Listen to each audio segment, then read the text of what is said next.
Hello everybody, James Teacher here from Jool, and today we're going to talk about 6 different ways that you can make people do anything you want them to. Now, what do we mean by persuading people? Well, persuading people is simple.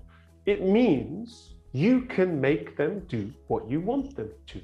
That's what persuading means. So if you use these 6 ideas, you can persuade people to do anything you want them to do.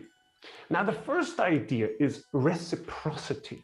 Reciprocity, which is a mouthful to say, but the idea is brilliant.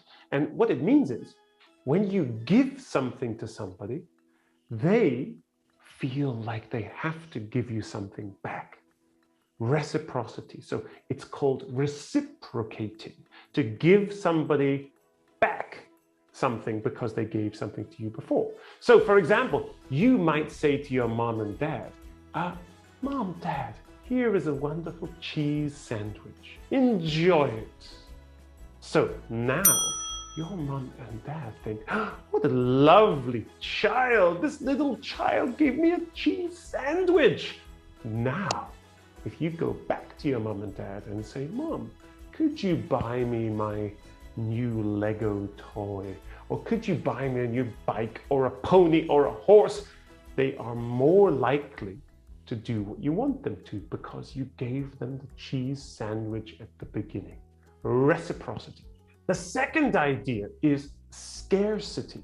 Scarcity. Now, scarcity is really, really simple.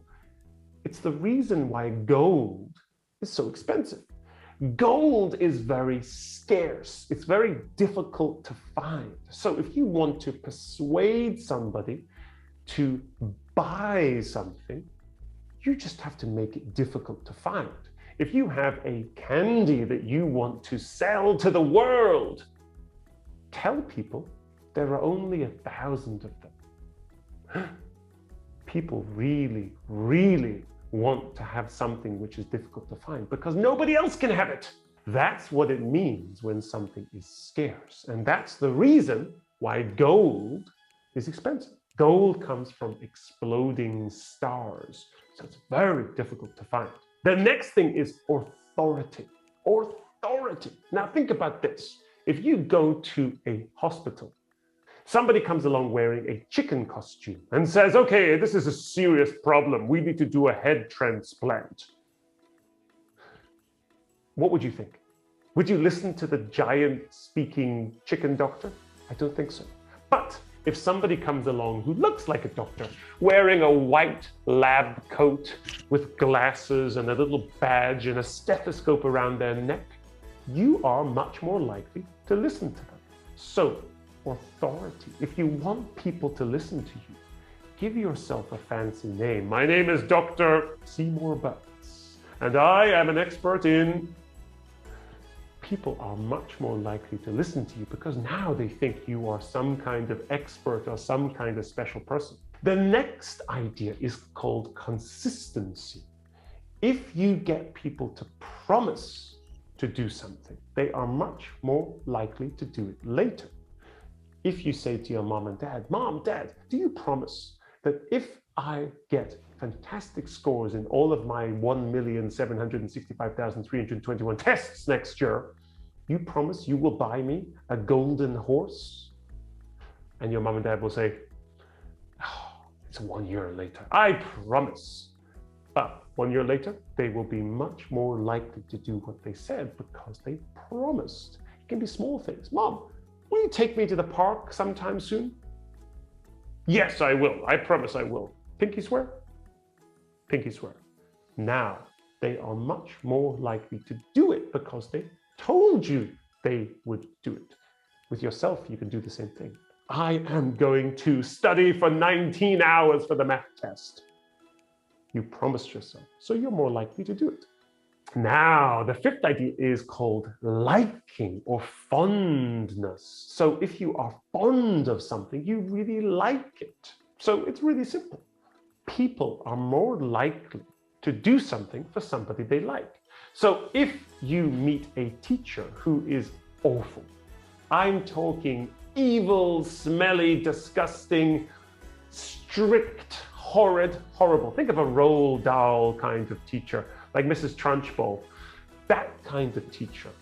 Are you likely to do what that teacher says easily? I don't think so, because you don't like them. You're not fond of that person. So if you like somebody, you are more likely to do what they ask you to do. So remember, you can catch more flies with honey than you can with vinegar. What does that mean? It's quite disgusting, actually. But it means flies are more attracted to something sweet. So whenever you want somebody to do something for you, be sweet and lovely. If they like you, they are much more likely to do what you want them to. Now, the next idea, the last idea, the sixth idea is consensus. So consensus means when everybody kind of agrees with something. That's consensus. So coconut ice cream is delicious and everybody in the world thinks so. That's consensus. Everybody agrees. So if you want people to do something, you have to show them that other people already think that this is a great idea. People follow other people. Humans do that. That's called consensus. So if you want to persuade somebody, you have to tell them. Did you know 95 other people already did this? Mom, did you know that all of the kids in my class already bought this Lego toy because it helps you to learn much, much faster? Dad, did you know that every other kid in the class at school has this baseball bat because it helps them to become stronger and taller? Did you know that, Dad? Did you know? Did you know? I think you should go buy it for me. So consensus. If lots of people think something, the next person is more likely to follow. You have 6 amazing powers. Use them wisely. Don't try to trick your parents into buying you chocolate cake every single day because your teeth are gonna fall out. Use your powers. Use your powers ethically.